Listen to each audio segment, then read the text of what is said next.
Nimeongea kitu kikubwa kuhusu utulivu.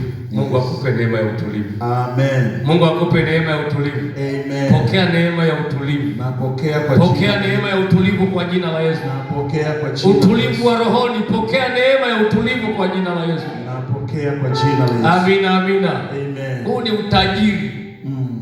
Ndio maana Daudi akauomba. Nisomee baba. Mithali 27 mstari wa 8.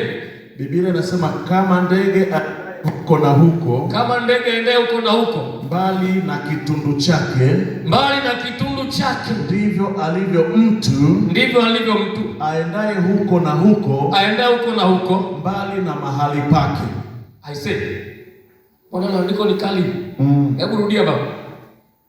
Biblia inasema kama ndege aendaye huko na huko, mbali na kitundu chake, ndivyo alivyo mtu aendaye huko na huko, mbali na mahali pake.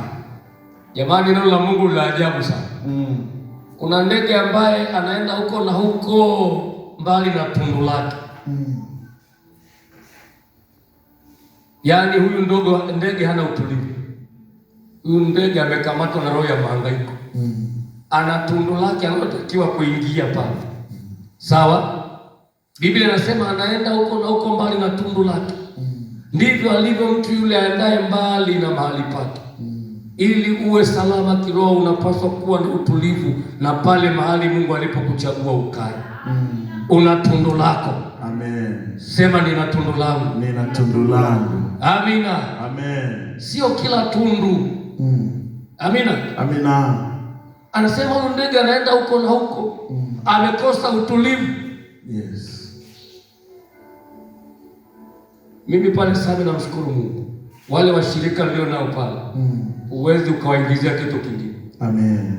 Amina. Amen. Hiyo neema nimeipata. Hallelujah. Nimekaa nao, wamenishiba, wameelewa kilichoko ndani yangu na wamefanania maisha yanayowapasa.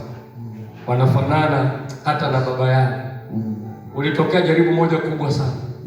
Kubwa. Ile jaribu lilitokea mwaka 2022. Ile jaribu lilotokea sio jaribu la kitoto, niliwahi kushuhudia. Bwana asifiwe. Amen. Bwana asifiwe. Amen. Kuna watu ambao waliinuka tu